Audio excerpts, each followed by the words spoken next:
Hello students, आज हम start करेंगे Coulomb's law. First of all हम उसका स्केलर फॉर्म देखेंगे कि what is Coulomb's law.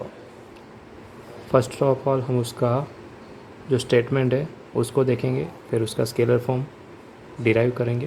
Okay, so to understand Coulomb's law we are considering 2 point charges. समझ लो कि ये चार्ज आपका एक पॉइंट चार्ज है, एक दूसरा पॉइंट चार्ज है।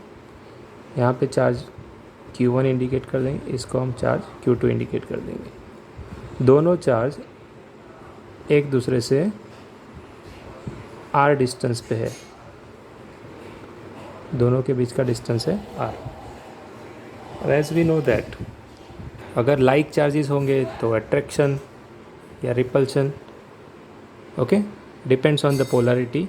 अनलाइक चार्जेस है तो अट्रैक्शन, लाइक चार्जेस है तो रिपल्शन होगा। Okay, so here we are considering two charges, point charges Q1 and Q2 separated at a distance R.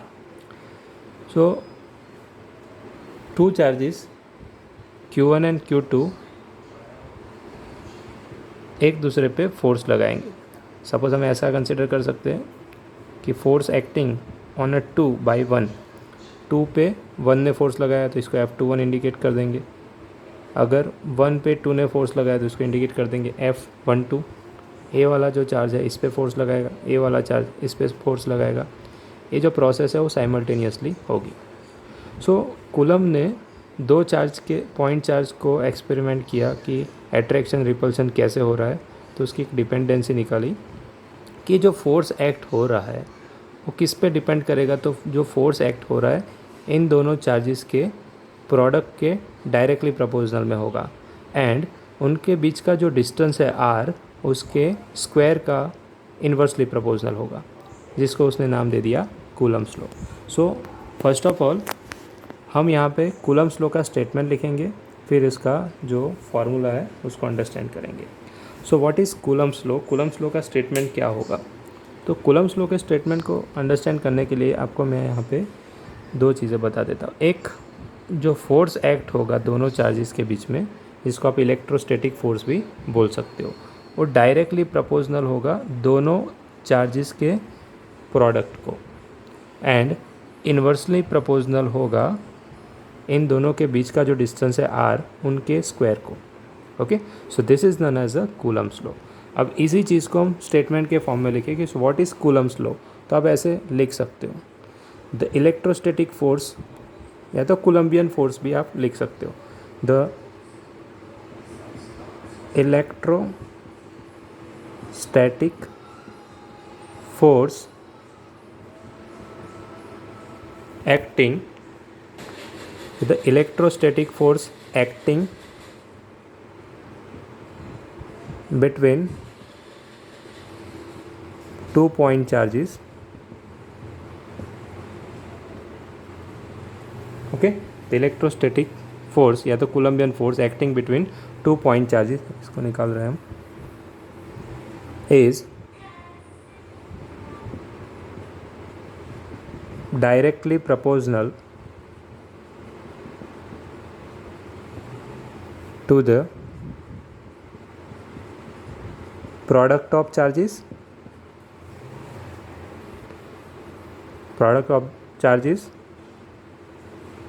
and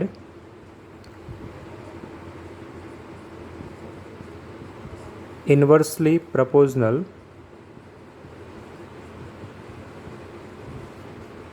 to the square of the distance between them, square of the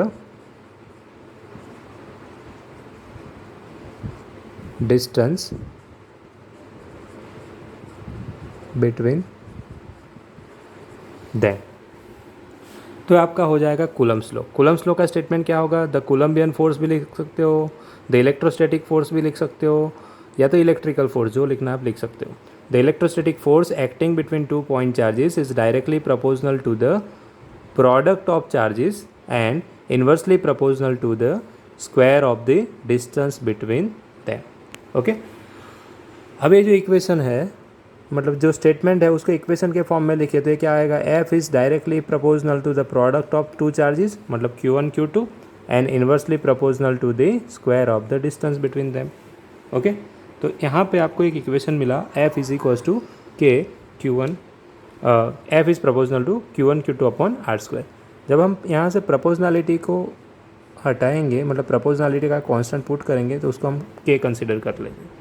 तो K is proportionality constant, so F is equals to क्या हो जाएगा, K Q1 Q2 upon R square. Okay, F is equals to हो जाएगा K Q1 Q2 upon R square, where this K is known as a Columbian constant, where K को हम बोलेंगे क्योंकि coulomb ने फाइंड किया है कोलम्बियन कांस्टेंट। और इसकी वैल्यू आपको याद रखनी है, इसकी जो वैल्यू है वो है 9 × 10⁻⁹। अब इसका यूनिट क्या होगा, तो यूनिट में आपको देखो के का यूनिट फाइंड करना है तो AFR² हो जाएगा divide by Q1 Q2। F का यूनिट होगा न्यूटन, डिस्टेंस का यूनिट होगा मीटर और उसका square divided by coulomb into coulomb तो हो जाएगा कूलम स्क्वायर। तो के हो जाएगा कोलम्बियन कांस्टेंट, के की वैल्यू इम्पोर्टेंट आपको याद रखनी है 9 × 10⁻⁹ newton metre square upon coulomb square. Okay, तो अगेन कूलम्स लॉ का स्केलर फॉर्म आ जाएगा, the electrostatic force acting between 2 point charges is directly proportional to the product of 2 charges and inversely proportional to the square of the distance between them. Proportionality constant आएगा F is equals to K Q1 Q2 upon R square.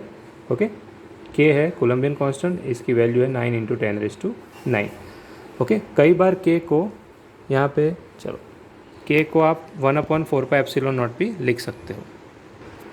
So here equation is you can put के is equals to continuous में आपको लिखना है 1/4πε0। Static electricity में या तो electrostatics में के इज इक्वल्स टू 1/4πε0 कंसिडर किया गया है। तो अपना जो फोर्स का इक्वेशन है वो इस तरह से बनेगा, F is equals to K Q1 Q2 upon R square. एक ऐसे भी आप लिख सकते हो और दूसरा आप पुट कर सकते हो के की वैल्यू, जो के की वैल्यू क्या होगी 1/4πε0 Q1 Q2 upon R square. So this is the another form. Okay, जहाँ पे हमने के की वैल्यू 1/4πε0 पुट की है। अब ये ε0 क्या है actually, where this ε0 is known as a permittivity of a vacuum, permittivity of a vacuum मतलब कि कोई भी मटेरियल कितना इलेक्ट्रिक फील्ड गेन कर सकता है, इसको बोलेंगे परमिटिविटी। अब यहाँ पे जो ε0 है मतलब नॉट यूज़ होगा वैक्यूम के लिए, तो ε0 की वैल्यू होगी परमिटिविटी ऑफ ए वैक्यूम और उसकी वैल्यू आपको याद रखनी है 8.854 × 10⁻⁻12।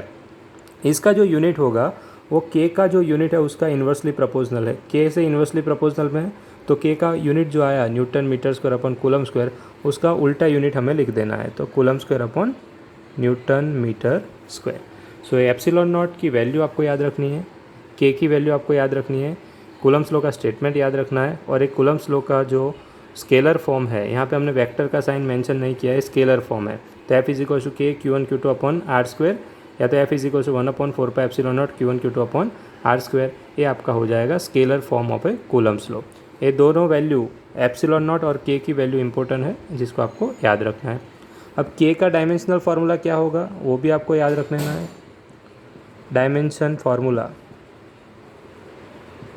ऑफ के एंड ε0।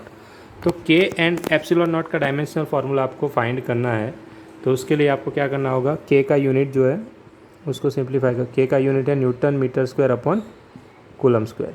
अब न्यूटन का क्या होगा डायमेंशनल फार्मूला, न्यूटन का होता है kg मीटर पर सेकेंड स्क्वायर मतलब m1 L1 T-2, ये हो जाएगा न्यूटन का। फिर मीटर है तो मीटर का स्क्वायर मतलब L का स्क्वायर, और यहाँ पे कूलम स्क्वायर को हम AT लिख सकते हैं, Q is equals to IT ना, ये सिर्फ आपको याद रखना है, Q is equals to IT, तो इसका यूनिट होगा ampere second. Okay, ampere second, तो एम्पियर के लिए तो एम्पियर ही है, सेकेंड के लिए जो डायमेंशन कांस्टेंट होगा वो T होगा, तो यहाँ पे आपको ले लेना है AT ऑफ होल स्क्वायर आएगा क्योंकि कूलम स्क्वायर है। So the dimensional formula of के क्या हो जाएगा, m1 है नीचे, कहीं पे भी m1 नहीं है तो ये m1 ही रहेगा। चलो L1 है और ये L2 है, टोटल L3 हो जाएंगे, L3 ये T2 हो जाएगा क्योंकि स्क्वायर होगा, फिर ऊपर आएगा तो माइनस होगा तो T⁻⁻4 हो जाएगा और ए भी ऊपर आएगा तो -2। तो के का dimensional formula m1L3 T−4 A-2। समझ में आया? m1 ये हो जाएगा L3, ये T2 ऊपर आएगा तो माइनस, तो T−4 और ए स्क्वायर ऊपर आएगा तो -A-2। अगर आपको के का डायमेंशनल फार्मूला समझ में आ गया है तो एप्सिलॉन नॉट में आपको क्या करना है, कुछ याद रखने की ज़रूरत नहीं है। ये पूरा एज इट इज़ लिखना है, बट जो प्लस है उसको माइनस कर देना है और माइनस है उसको प्लस कर देना है। तो हम यहाँ पे मल्टा एज इट इज़ पुट कर देंगे MLTA, यहाँ पे 1 3 4 2 digit as it is put करेंगे। अब यहाँ पे माइनस क्या है 42, तो 42 को प्लस कर देंगे और 13 को माइनस कर देंगे। तो ये आपका हो जाएगा परमिटिविटी एप्सिलॉन नॉट का डायमेंशनल फार्मूला। ओके, तो ये पूरा हो गया theory, coulomb's law, statement and scalar form. और उसके अंदर जो जो कांस्टेंट है, epsilon naught is also a constant, K is Columbian constant, epsilon naught permittivity of vacuum है तो इसकी वैल्यू आपको याद रखनी है विथ यूनिट। ओके, के की भी वैल्यू आपको विथ यूनिट याद रखनी है और इन दोनों के dimensional formula. Okay, so this is important. Now we will see vector form of Coulomb's law. चलो, so next is a vector form of Coulomb's law. Suppose we are considering 3 dimensional view consider कर सकते हो, coordinate system. Okay, this is the origin point, इसको हम ऐसे consider कर देंगे y and z।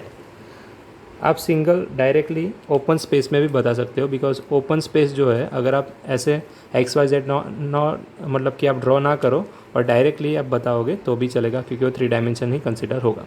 Suppose मैं यहाँ पे XYZ कोऑर्डिनेट सिस्टम को ड्रॉ कर रहा हूँ। We are considering 2 charges, okay, situated at a different position. तो अगर हमें वेक्टर फॉर्म लेना है तो we have to show the direction. तो यहाँ से हमें किसी रेफरेंस पॉइंट को सिलेक्ट करना होगा। तो रेफरेंस पॉइंट हमने सिलेक्ट किया हुआ है origin point of the coordinate system. तो ये जो चार्ज है Q1 है उसका पोजीशन है O से R1। ये जो दूसरा चार्ज है Q2 इसका पोजीशन है R2।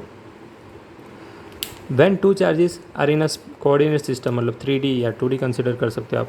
ओके, सो यहाँ पे दोनों चार्जेस एक दूसरे पे फोर्स लगाएंगे। सपोज यहाँ से इन दोनों का डिस्टेंस, यहाँ से इसका डिस्टेंस R1, यहाँ से इसका डिस्टेंस R2, तो इन दोनों के बीच का डिस्टेंस आप R12 भी ले सकते हो या तो R21 भी ले सकते हो, depends on the force.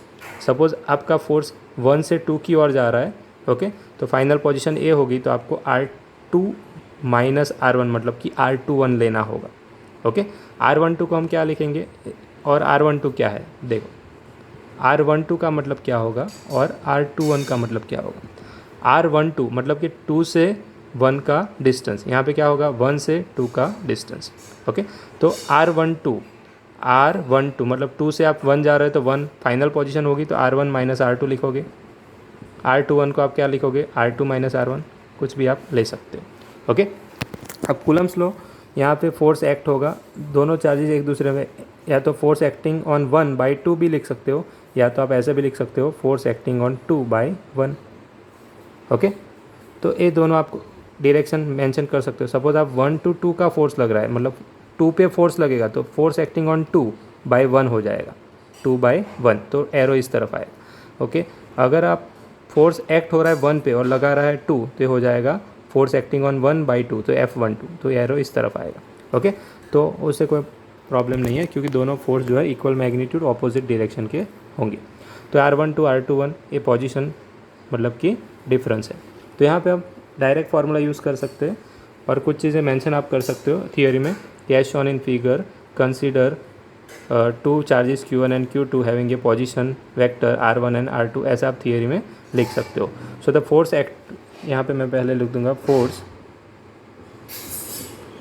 Acting on charge Q2 by charge Q1, मैंने क्या यहाँ पे कंसिडर किया हुआ है force acting on charge Q2 by charge Q1। किस पे फोर्स एक्ट हो रहा है, on charge Q2 by charge Q1, तो जिस पे एक्ट होगा वो पहले आएगा और जो लगाएगा फोर्स वो पीछे आएगा, F21। Okay, so force acting on charge Q2 by charge Q1, तो इसको हम लिख देंगे K Q1 Q2। अब यहाँ पे आपको मेंशन करना है डायरेक्शन। ओके, वहाँ पे तो हमने के क्यू वन क्यू टू अपन आर स्क्वायर लिख दिया, बट यहाँ पे आपको क्या करना है, फोर्स एक्ट हो रहा है ऑन अ 2/1, तो 1 से 2 फाइनल पोजीशन क्या होगी 2, तो आपको यहाँ पे लेना होगा R21 का स्क्वायर इनटू यहाँ पे उसके डायरेक्शन का एक यूनिट वेक्टर भी आपको मेंशन करना होगा। ओके, तो ये हो जाएगा R21, इसको थोड़ा छोटा कर देते हैं। तो F21 is equal to K Q1 Q2 upon R21 of square into R21। अब आप जानते हो कि यूनिट वेक्टर क्या होगा, यूनिट वेक्टर होगा vector divided by its magnitude, vector divided by its magnitude. A value को हम यहाँ पे इंसर्ट कर देंगे, तो फोर्स एक्टिंग ऑन 2/1 मतलब F21 इज इक्वल्स टू हो जाएगा के Q1 Q2 अपॉन यहाँ पे आ जाएगा R21 का स्क्वायर इंटू R21 की जगह पे हम लिख देंगे, R21 की जगह पे हम लिख देंगे vector R21 divided by magnitude of R21। Okay, यहाँ पे स्क्वायर है, यहाँ पे पावर 1 है, तो ये क्या हो जाएगा एक्चुअली 3 हो जाएगा। तो फाइनल आपका जो वेक्टर फॉर्म का इक्वेशन होगा वो इस तरह से हो जाएगा, F21 is equals to K Q1 Q2 upon R21 और क्यूब हो जाएगा इंटू R21। तो दो इम्पोर्टेंट पॉइंट आपको याद रखना है, ये आपका हो गया vector form of Coulomb's law, जिसके अंदर डायरेक्शन आएंगी, vector form of Coulomb's law. Okay, so this is the vector form of Coulomb's law. इसके अंदर के की जो वैल्यू है जो आगे किया वही रहेगी।